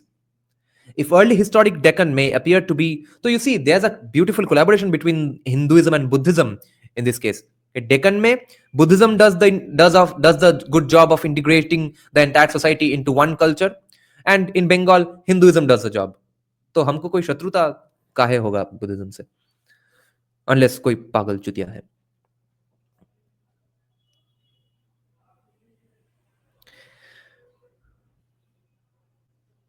So Paramasaugata could not trust the integrative capacity of the Buddhist monasteries. If early historic Deccan may appear to be too removed in time and space from early 10th century Sylhet, Pagan Burma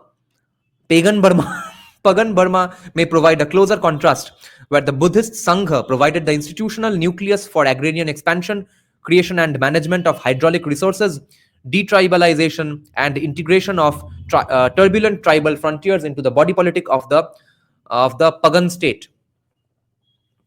Is this pagan state? Pagan state. This was happening in the same centuries when Buddhism lagged behind in institutional collaboration with the state in Samatata in these processes. That was the pagan state was in the Deccan. Recently, it has been argued that Buddhism was unable to compete with Brahminism because it could not provide practical services to the early medieval Indian states in the matters of statecraft.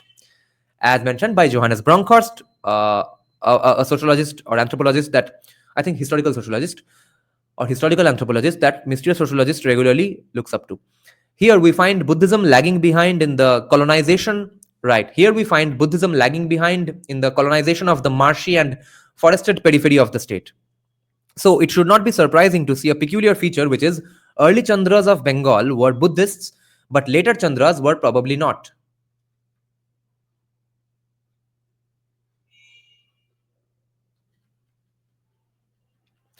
Before we proceed to analyze the developments in the next century, one more trend shown by the Paschim Bhaga copper plate needs to be highlighted. An increasing pressure on land. In this copper plate, one pataka was composed of 10 dronas. This is a marked departure from the Gunaighar copper plate and Kalapur copper plate. In both plates, one pataka was composed of 40 dronas. The Paschim Bhaga copper plate indicates an increasing pressure on land as the pataka drona ratio has been reduced to 1:10. A significant transformation of the land has taken place. So it should not come as any surprise if we see the evolution of a local state in the same general area in the next century. Changes by the 11th century. Local state formation, some related socio-economic process, and patronage to Brahminical temples and cults by the state. That a significant transformation of the land has taken place by the middle of the 11th century is reflected in another copper plate inscription from Sylhet district. The Bhatera copper plate inscription of Govinda Keshavadeva of 1049 CE. It was discovered at Bhatera, about 20 miles from Sylhet, 5 miles south of where the East Bengal Railway crosses the Kushiara River. The police situation in the political situation in the Surma Valley after Sri Chandra is not clear. Around 1049 CE, we see the issue of the Bhatera copper plate by Govinda Keshavadeva. It records the donation of 375 hala, plowshare, hal, 375 hal of land along with 296 houses or households in various villages, Nana Grame, a Bengali word to this date, Nana Grame, to various villages to Shiva, that is to a temple of Shiva, along with different kinds of attendants belonging to quote unquote subject races. Subject races. So I guess tribals. The absence of any epithet like Maharaja, Dhiraja, etc. For either for Govinda Keshavadeva or for any of his ancestors forces us to question the forces us to question the independent status of this dynasty. Right. It therefore might have been just a vassal. Nor does the copper plate contain any royal seal. The customary practice of addressing different officials at the time of issue is also absent. The customary practice of addressing different officials at the time of issue is also absent.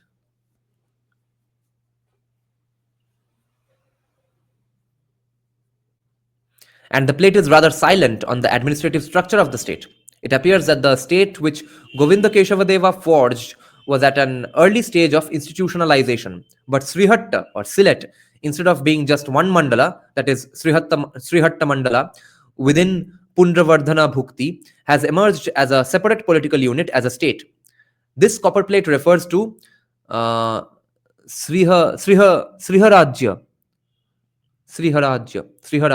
which is apparently an abbreviation of Srihatta Rajya. तब भी short form मारते थे लोग. Srihatta Rajya को short से Sriharajya बना दिया. Govinda Keshavadeva is described as Srihattanatha. Oh, Srihattanath. Here we are witnessing the formation of a local state without much bureaucratic paraphernalia. Pre-Doge. क्या बात है? ये तो मार्क करना पड़ेगा. Thank you, Shaik, for becoming a member.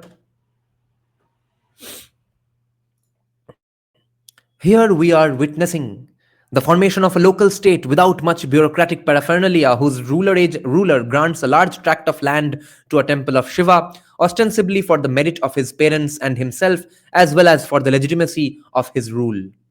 His rule extended over at least some portions of Sylhet district, parts of today's Hailakandi and Kachar districts, and parts of northern Tripura.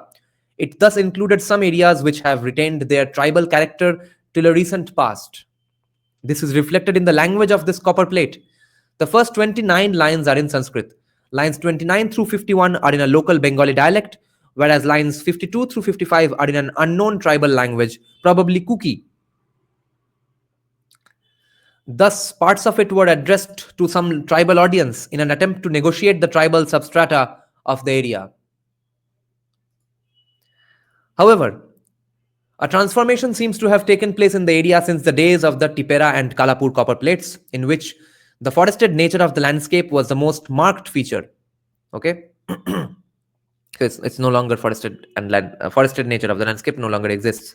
Instead of the donation of Atavi Bhukhanda, forest land, as in the Tipera copper plate, or Jalatavi Bhukhanda, the marshy forested land, as in the Kalapur copper plate, or an unspecified category of land apparently brought under cultivation for the first time, as in the case of Nidhanpura and Paschim Bhaga copper plates, The land granted in this copper plate is measured in terms of hala or hala.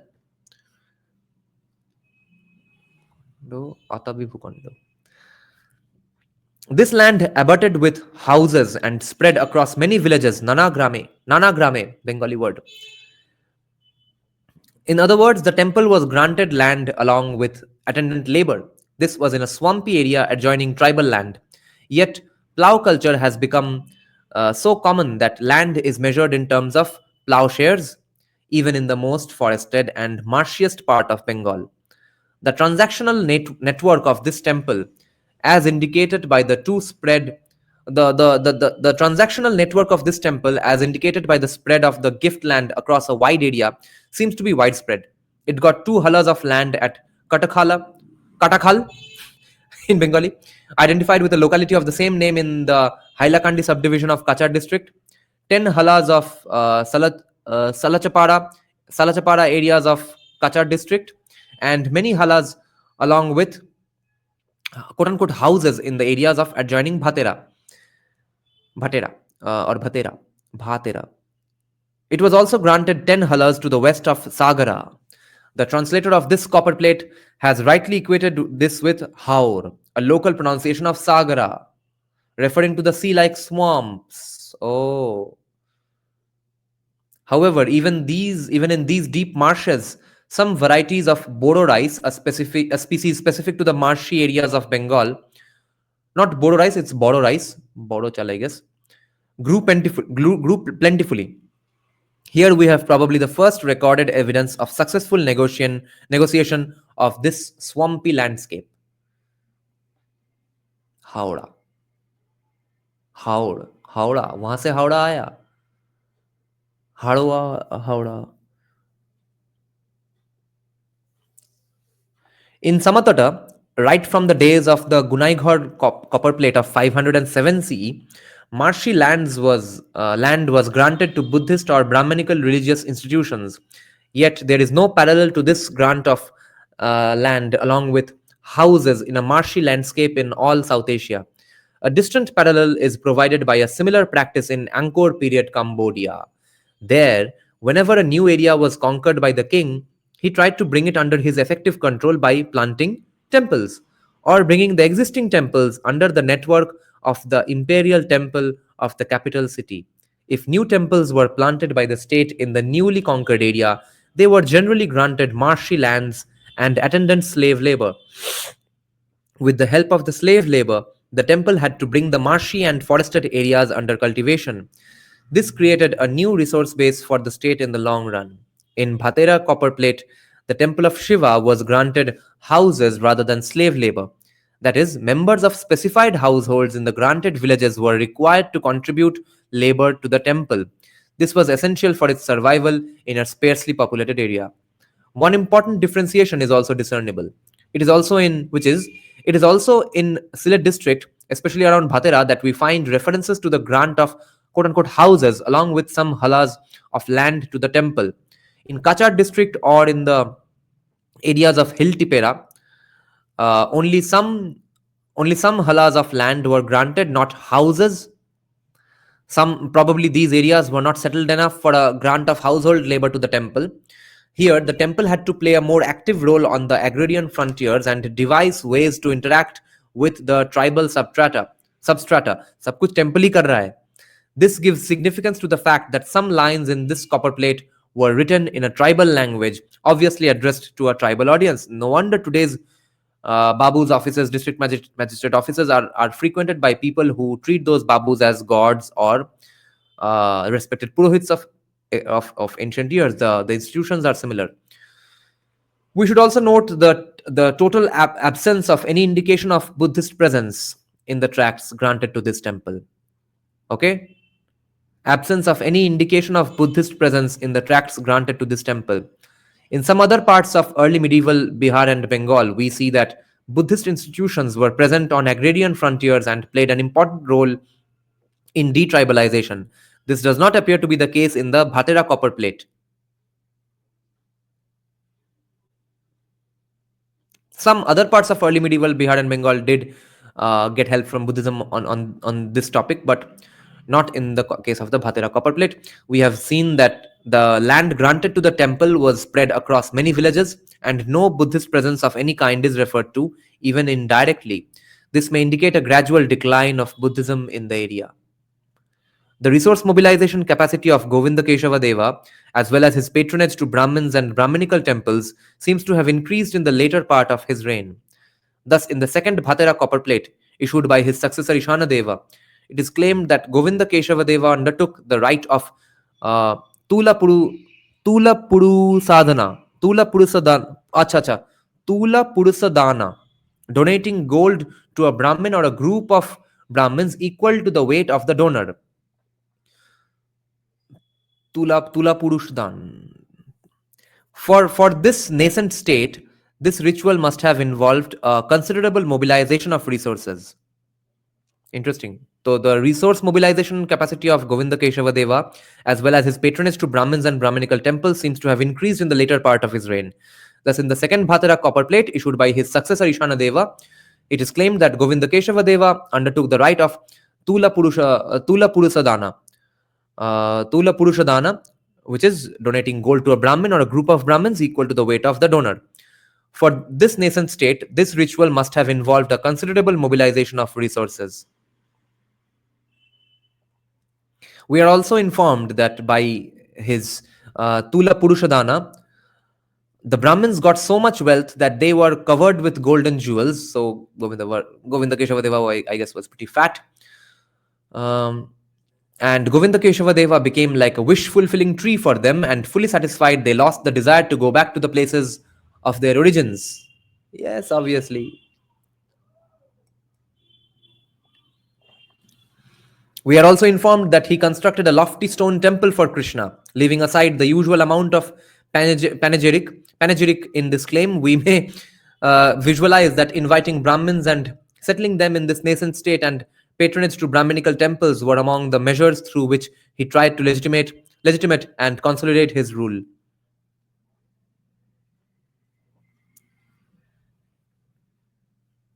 Obviously. Legitimacy देने का काम है Brahmins का. These acts of munificence must have taken place in the later part of his rule, as they are not mentioned in the first Bhatera copper plate. Under Ishana Deva, as reflected in the second Bhatera plate, this state came to have an increased administrative apparatus. Thus, the Akshapatalika, accountant general, whose name was Vanamalikara, who belonged to the Vaidya caste, received 2 halas of land. So you see, Brahmins, Boidos, and Kaistos to this date in Kolkata or even Bengal maintain their privileges. Oshtopatalika. Aksa Patalika. How would the Bengali pronunciation would be? Aksa. Patalika. And the Vaidya castes, Vaidya is supposed to be a doctor, but they were doing government stuff as well. Bonomalikar, yes. Vanamalikara, who belonged to the Vaidya caste, received 2 halas of land. This copper plate also refers to one Veeradatta, the military commander. Kya obvious name hai? Veeradatta, the military commander. These officers, nothing was left to imagination. These officers of the state are absent from the first Bhatera plate. Oh, Ishana Deva also constructed a temple for Vishnu. Summing up the Surma Valley experience and its historiographical implications, guys.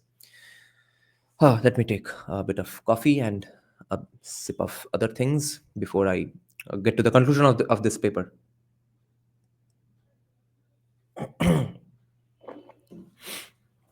I'm very honored to find so many viewers in the discussion of such esoteric and dense research papers from the most elite institutions and the most qualified scholars and professors, historians, not just historians, of course, but this is fascinating. I don't think if I had not started this, no one would even believe that such a thing is possible. I guess only तो हर college university का तो एक online कभी कभी seminars होता ही है paper vapour discuss करके but a random guide discussing it would have viewers from so many random professions and fields, people of all ages and qualifications. That I think is very fascinating, and no one would have believed me if I had told them this would happen before starting this channel. Because all these papers are pretty dense and advanced to listen to. Reading it is only so tough, though listening to is even more tough and rigorous. We have seen that this marshiest and most forested area in Bengal was a peripheral part of the state of Samatata and Kamarupa in the initial phases of this period at least. By the last phase, it witnessed the evolution of a local state, which could not have occurred without a fundamental transformation of a significant portion of the land from Aranya to Janapada. The early medieval Surma Valley offers a picture of an expanding economy and society characterized by continuous settlement expansion in which Brahmanical institutions, meaning temples and mathas, had a great role. Some were planted by the state in the forested and tribal areas. Others penetrated these areas on their own initiative, establishing intricate linkages with the society in which they functioned. Yes, as even corroborated by Max Weber in his book Religion of India, which we will pretty soon resume from our live streams, and catered to some of their needs. In such cases, the state centered into the. So you see, this is the job that CPIM used to do, and I think does even to this date, to maintain their political power. This is the job that RSS does in other places. Fuck.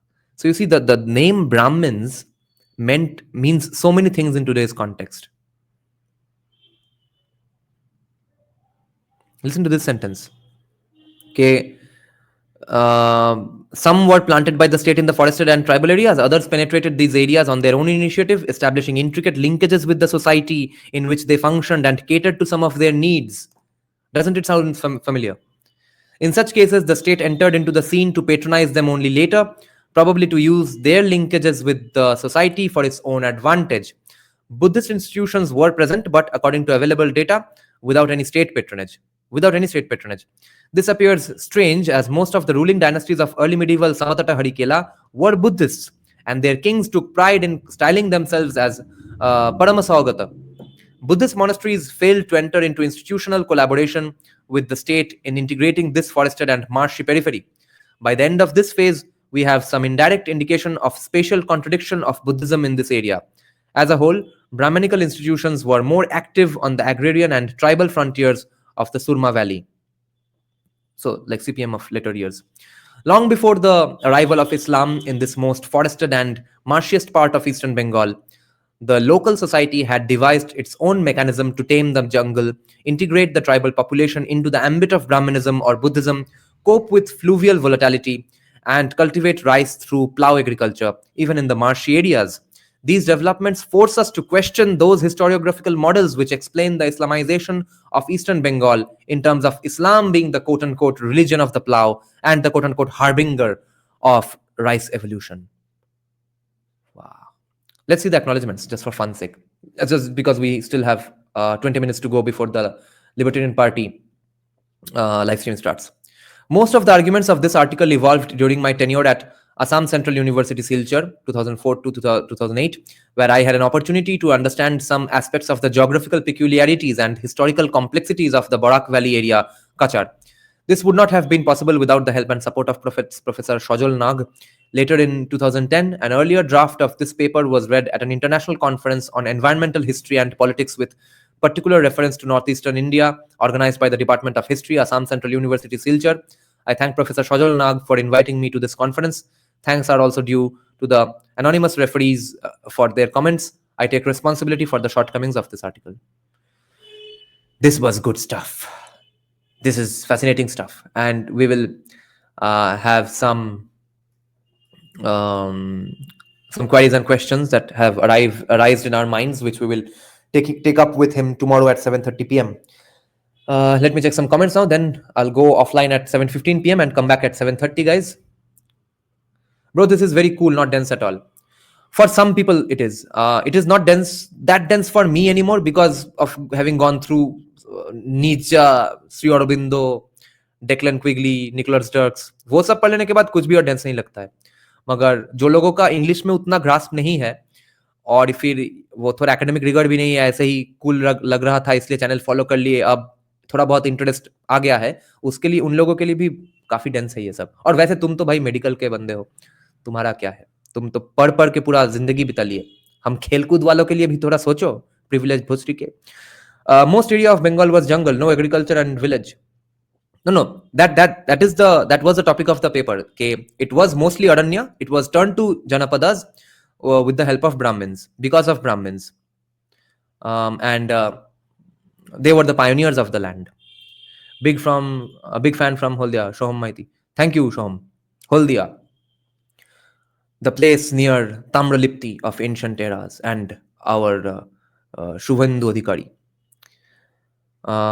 Shak is saying, hello Dada, any critic of Marx's ideas on leftism, CPM, woke ideologies is met with the age-old dictum that real communism. अब देखो real communism तो try होगा तमिलनाडु में, देखो कैसे Samsung को निकालता है वहां से. This is mirrored in ancient times with rishis living in Naimisharanya, Khandavavana and Dandakaranya. Yes. Internet brings together people of like minds. Yes. I like the parts where you pause reading and explain. Yes. Okkho Patalika. Aksha Patalika. Baapre. I see. Howrah Aya kya? This we'll have to ask tomorrow the professor if we remember. Are Vedas had timekeeping, weather apps, and astronomic booths.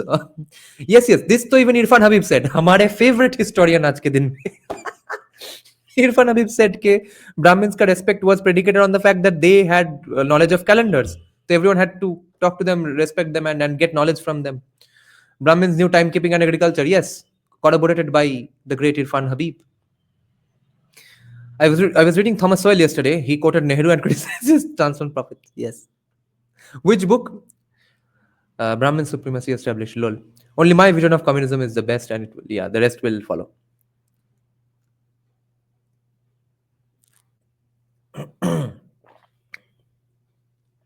Adi Shankara did it. Yes. The spread of Shaivism may have led to the decline of Buddhism. We'll have to ask these questions to him. Note these down. Oh, you are reading basic economics. अच्छा Buddhism क्यों अरे भाई मतोई treat करे no less. Yeah, no less severity, of course.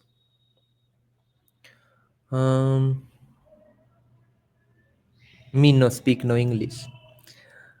Okay then, thank you guys for joining. See you in 15 minutes with your questions, live interactions. Bye bye. How to end the stream? Oh yeah.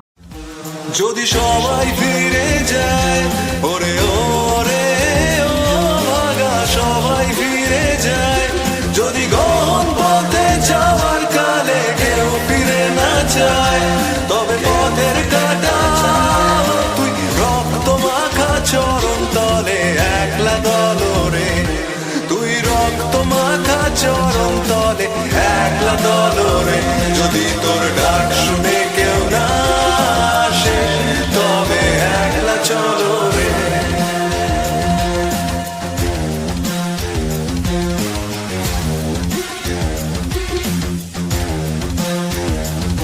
যদি আলো না ধরে ওরে ওরে ও ভাগা আলো না ধরে যদি ঝড় বাদলে আধার রাতে দুয়ার দেয় ঘরে তবে বজ্রানলে আপন বুকের পাঁজর জ্বালিয়ে নিয়ে একলা চলো রে আপন বুকের পাঁজর জ্বালিয়ে নিয়ে একলা চলো রে যদি তোর ডাক শুনে কেউ না আসে তবে একলা চলো রে